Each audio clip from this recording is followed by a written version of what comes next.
2024 లేదా 25లో డిగ్రీ లేదా బీటెక్ చదివారా? సాఫ్ట్‌వేర్ జాబ్ కోసం ఎదురు చూస్తున్నారా? అయితే కోడ్ జ్ఞాన్ 100 డేస్ కోర్సులో చేరండి. జాబ్ సాధించండి. నమస్తే రామ్ సార్. నమస్తే అండి. పిల్లల్ని ఎక్కువగా పేరెంట్స్ ఇచ్చే కంప్లైంట్ ఏంటంటే పిల్లల మీద మా వాళ్ళు చెప్పిన మాట వినట్లేదు అని. హోంవర్క్ వాళ్ళకి నచ్చినప్పుడే చేస్తారు. పేరెంట్స్ మాత్రం పలానా ఒక టైంలో చేస్తే మంచిదని అలవాటు చేయాలని ప్రయత్నిస్తూ ఉంటారు, కానీ ఆ అలవాటు అవ్వదు. అలా ఏ విషయం మనం తీసుకున్నా ఏ కోసాన మన మాట విన్నట్టు అనిపించదు. ఇది చాలా పెద్ద టాస్క్లా ఉంటుంటుంది. దీన్ని ఏ విధంగా మనం మార్చొచ్చు అంటాం పిల్లల్లో? చాలా మంది తల్లిదండ్రులకు మీరు అన్నట్టు సాధారణమైన కంప్లైంట్ అంటే మా మాట మాట వినట్లేదు. వినట్లేదు. దీన్ని చాలా యాంగిల్స్లో చూడొచ్చు. మీరు ఇలా ఎందుకు చూడకూడదు? మీరు వాళ్ళు వినేటట్టు మాట చెప్పట్లేదని. ఓకే. ఇంకోటి, వాళ్ళు మాట వింటే మీ మాట ఏ మాట చెప్పినా వింటుంటే మీకు సంతోషమేమో, కానీ అది ప్రమాదం. ఎవరు చెప్పినా మాట వింటే ప్రమాదమేగా. సో పిల్లలు మాట వినట్లేదంటే ఆలోచిస్తున్నారని అర్థం. ఓకే. ఇది వినాలా వద్దా అని ఆలోచించినప్పుడు మీరు ఆ వినాల్సిన మాటే అని అనిపించేటట్టు చెప్పట్లేదని అర్థం. అంటే మీరు కొత్తగా ఆలోచిస్తే ఒకే రకమైన ఆలోచనే మన పెద్దవాళ్ళం చెబితే వాళ్ళు మాట వినాలి. ఇది మీకు ఇన్ని ఏళ్ల అనుభవంలో తెలుసు, కానీ పిల్లలు వాళ్ళు ఇప్పుడే ప్రపంచంలోకి వచ్చారు. సో వాళ్ళకి తెలియదు. సో మాట సరిగ్గా వినట్లేదు అంటే అర్థం ఏంటంటే వాళ్ళు వినేంత అందంగా మీరు చెప్పట్లేదు అని అర్థం. మరి కార్టూన్లో క్యారెక్టర్లు చెప్తే వింటారే? ఫ్రెండ్స్ చెప్తే వింటారే? సరిగ్గా భాష రాని వాళ్ళ క్లాస్మేట్స్ ఎవరైనా చెప్తే వింటారే? మరి మన మాట ఎందుకు వినట్లేదు అనేది మనం ఆలోచించాలి.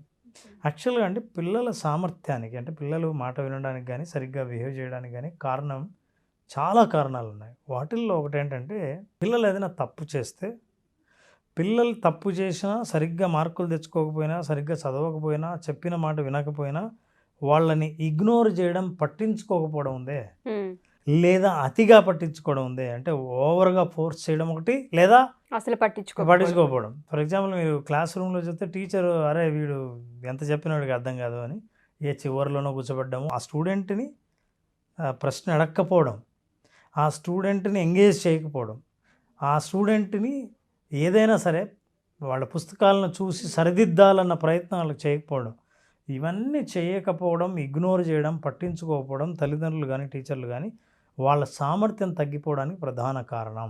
ఎన్నో కారణాల్లో మొదటిది ఇది. అంటే మనం పట్టించుకోకపోతే ఎవరి విలువ వాళ్ళు గుర్తించరు. అంటే ఇది నేను డిజర్వ్డ్ ఏమో, నేను ఇంతే చదువుతానేమో, నా వల్ల కాదేమో అనే ఒపీనియన్ వాళ్ళు బలంగా నమ్మేటట్టు మీరు బిహేవ్ చేస్తున్నారు. ఓకే. మాట చెప్పడం అంటే నేను నా మాట వినట్లేదు అని అంటే మీ మాట విలువ మీకు తెలుసు.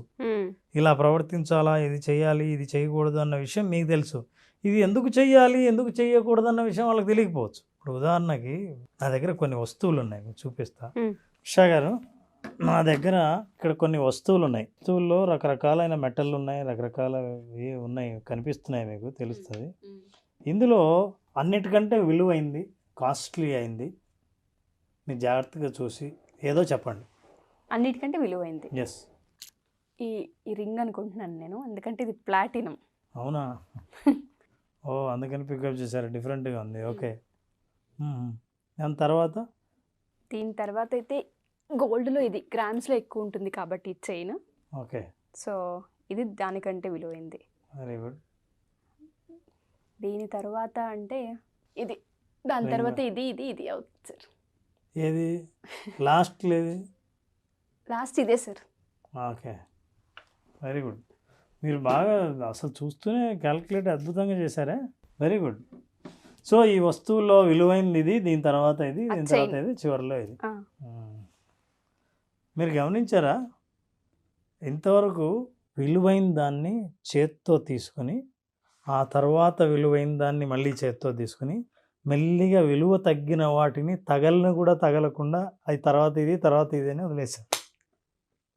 అంటే అతి ఎక్కువ విలువైన దాన్ని చేత్తో తీసుకున్నంత అభిమానంగా, ప్రేమగా అతి తక్కువ విలువైన దాన్ని మీరు చేత్తోనే చూపించారు. అంటే మన ట్రీట్మెంట్ ఎక్కడైనా సరే విలువైన దాన్ని ఎంత జాగ్రత్తగా, ఎంత శ్రద్ధగా చూస్తామో, కొంత విలువ తక్కువ అని చెబితే అని తెలిస్తే ఇంత పెద్దదైనా సరే ఒక్కసారైనా ఇంత అందమైన డిజైన్ ఉన్న దాన్ని మీరు పట్టుకొని చూస్తే ఫీల్ అయ్యి ఉంటే ఎంత బాగుండేది. రోళ్ళు గాళ్ళు అయితే పోతే పోయింది కానివ్వండి, కానీ విలువ లేదని తెలుస్తూనే ఇది ఇలా ముట్టుకోలేదు.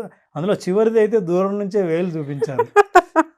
అంటే మనకు ఎక్కడైనా సరే మన శ్రద్ధ ఎక్కడుంటుందంటే దీనికి విలువ ఉంది, అనే దాని మీదే.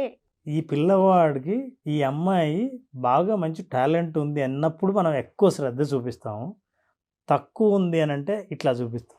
బాబోయ్, చాలా వస్తువుల్లోనే ఎంత ఉంది అంటే ఒక మనిషి దగ్గరికి వచ్చరికి చాలా మారిపోతుంది. మీరు ఇప్పుడు ఊహించండి, ఒక వ్యక్తిని అలా దూరం పెడితే, విలువ తక్కువ అని దగ్గరికి తీసుకొని శ్రద్ధ చేయకుండా చేస్తే, ఇది చేస్తే కాదు ప్రతిరోజు మన అనుభవంలో జరుగుతూ ఉంటుంది. ఇంట్లో పిల్లల్ని తల్లిదండ్రులు కానీ టీచర్లు కానీ చాలాసార్లు విలువను బట్టి దగ్గరగా తీసుకుంటున్నారు.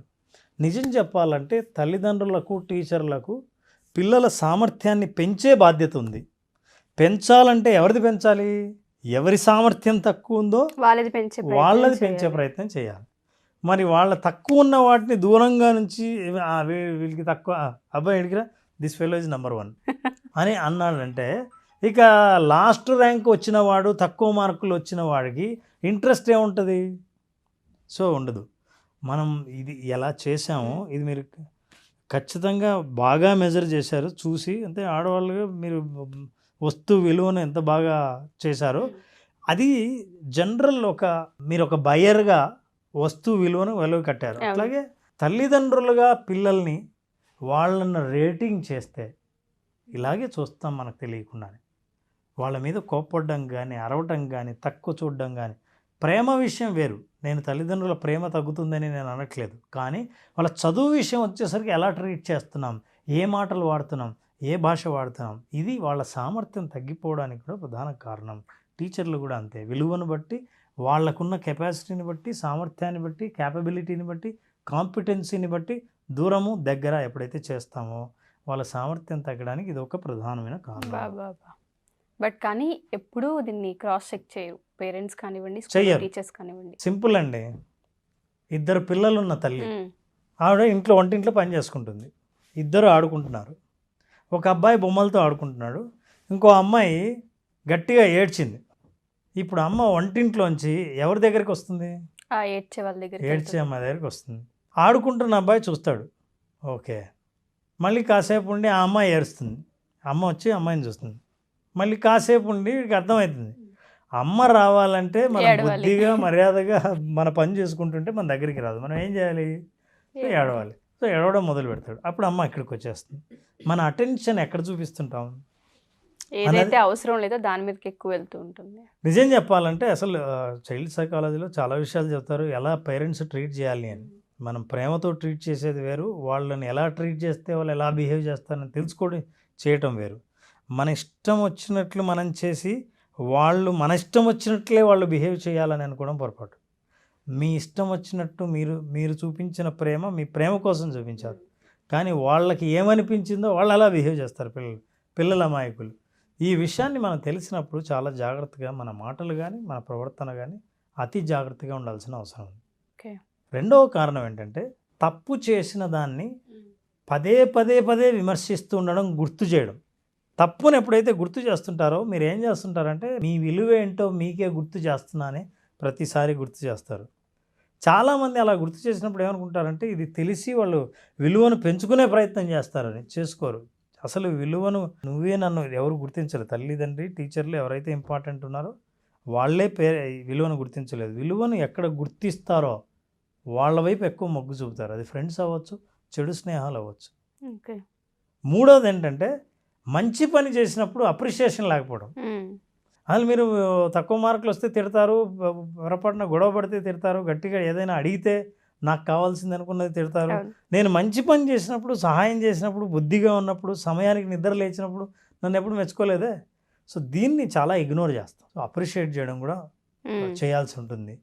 ఎన్నో ప్రధాన కారణాల్లో ఈ 3 కారణాలు ఎక్కువ పిల్లల సామర్థ్యాన్ని బాగా తగ్గేటట్టు చేస్తాయి. సో సామర్థ్యాన్ని పెంచాలంటే తక్కువ సామర్థ్యం ఉన్న, తక్కువగా కాంపిటెన్సీస్ ఉన్న పిల్లల మీద ఎక్కువ శ్రద్ధ పెడితే, వాళ్ళ విలువను వాళ్ళకే గుర్తు చేస్తే వాళ్ళు మళ్ళీ పర్ఫామ్ చేసే అవకాశం చాలా ఉంది. ఎగ్జాంపులే చాలా నేర్పించేస్తుంది. ఎందుకంటే నేను ఎక్స్పెక్ట్ చేయలేదు, మెటాఫర్ చేస్తున్నామని తెలుసు, కానీ దేనికి సంబంధించిందన్న దాంట్లో ఉన్నాను, కానీ ఇది వాల్యూకి సంబంధించిన విషయం నేను గమనించలేదు. అసలు నేను అనుకున్నది వేరు. ఓకే, మీరు విలువ తక్కువ ఉంటే ఏది మెరుస్తుందో అది తీసుకుంటారేమో అనుకున్నా నేను. కానీ గుర్తుపట్టి తీసుకొని అది ఎంతసేపు మీ చేతిలో ఉందంటే మిగతా అసలు టచ్ చేయలేదు. అవును.